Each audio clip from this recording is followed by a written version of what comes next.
हाँ जी दोस्तों नमस्कार, मैं डॉक्टर राजबाला आपके अपने YouTube चैनल राज चहल एकेडमी पर आपका स्वागत करती हूँ। मित्रों, जैसा कि आप जानते हैं कि आपके एचसेट पीजीटी हिंदी और टीजीटी हिंदी की कक्षाएं चल रही हैं और हम निरंतर आपके पाठ्यक्रम में शामिल जो रचनाएं हैं उन पर व्याख्यात्मक रूप से चर्चा करते हैं। आरोह भाग 1 समाप्त हो चुका है, आरोह भाग 2 पर हम चर्चा कर रहे हैं।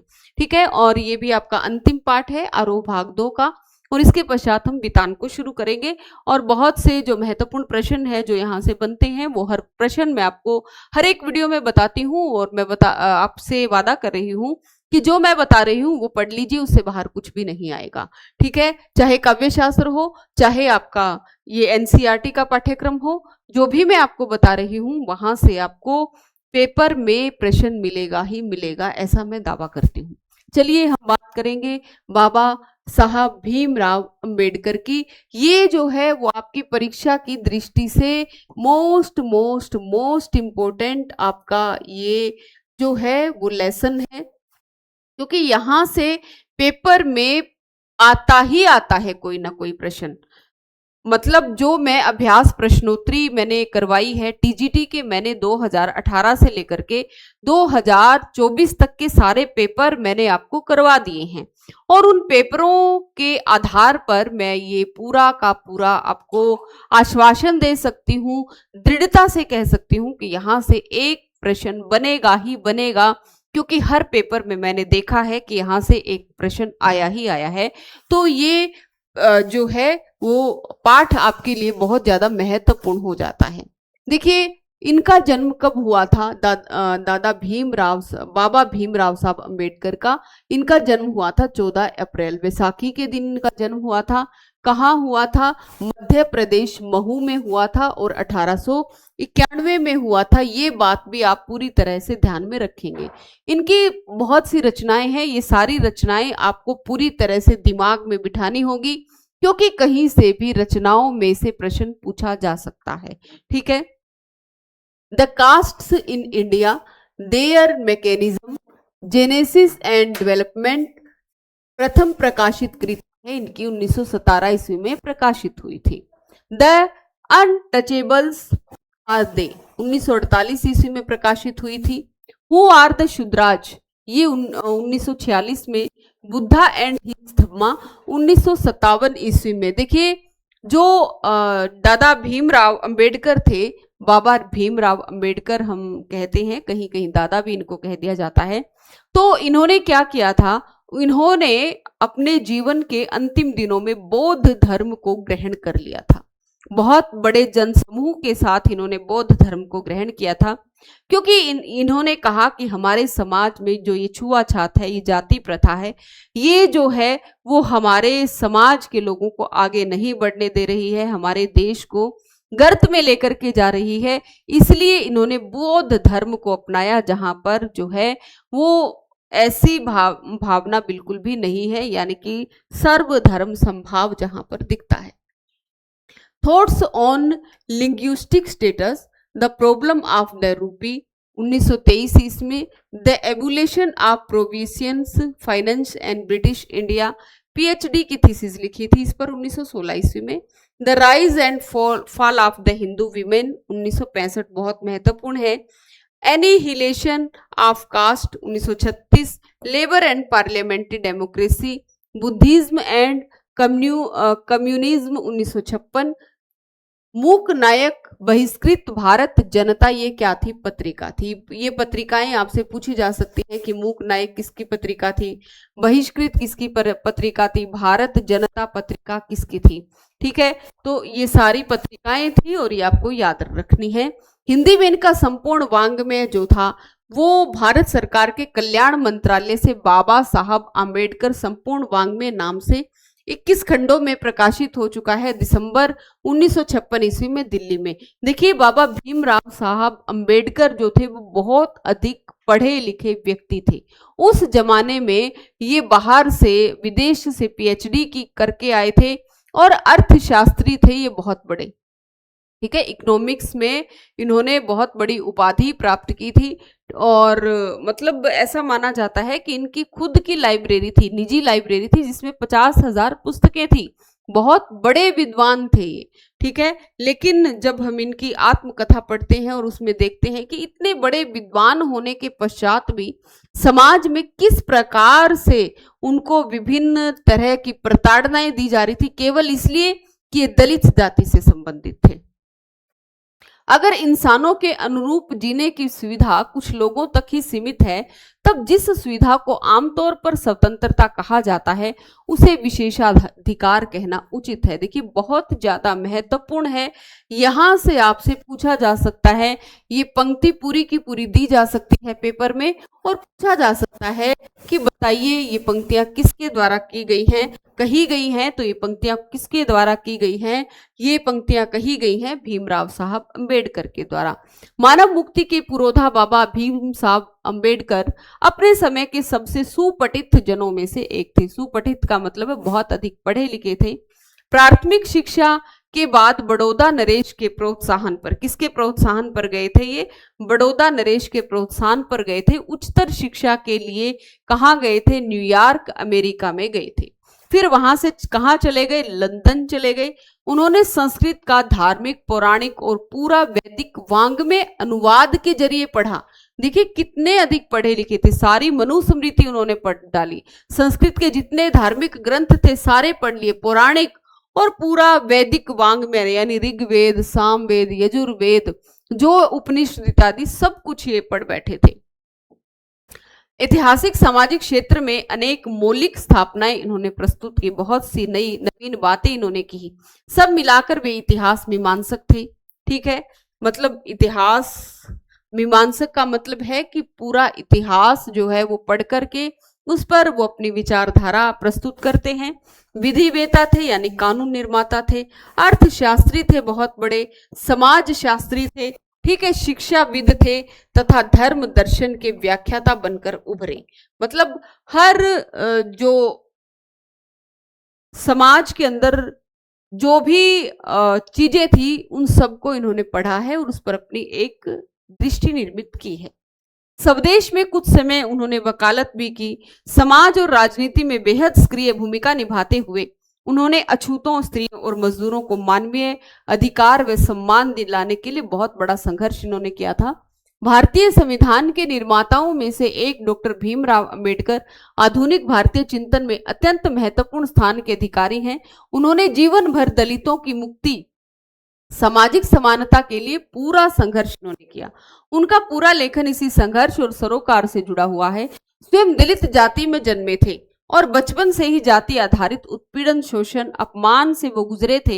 इसलिए विद्यालय के दिनों में जब एक अध्यापक ने उनसे पूछा कि तुम पढ़ लिख कर क्या बनोगे, तो बालक भीमराव ने जवाब दिया था, मैं पढ़ लिख कर वकील बनूंगा, अछूतों के लिए नया कानून बनाऊंगा और छुआछूत को मैं खत्म करूंगा।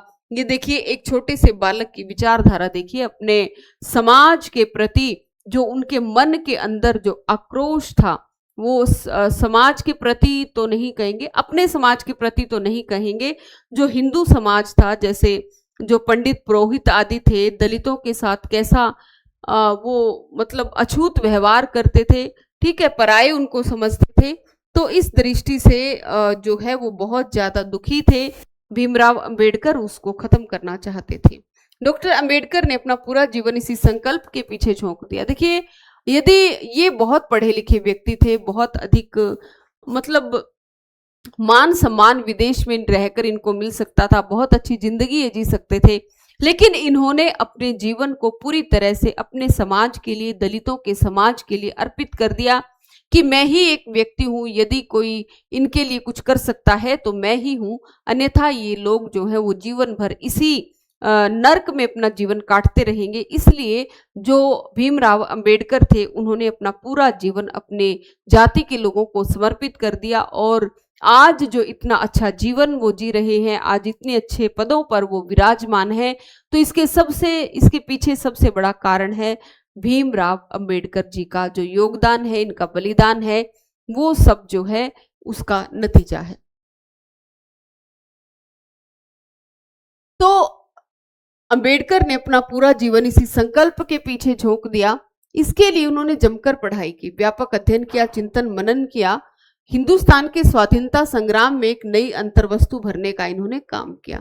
वह यह था कि दास्ता का सबसे व्यापक व गहन रूप सामाजिक दास्ता है।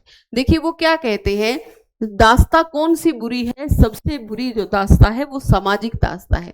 और उसके उन्मूलन के लिए, उन्मूलन का मतलब क्या होता है, किसी चीज को जड़ से उखाड़ना, किसी चीज को जड़ से उखाड़ना क्या कहलाता है, उन्मूलन कहलाता है। उनके उन्मूलन के लिए बिना कोई भी स्वतंत्रता कुछ लोगों का विशेषाधिकार रहेगी, इसलिए अधूरी है।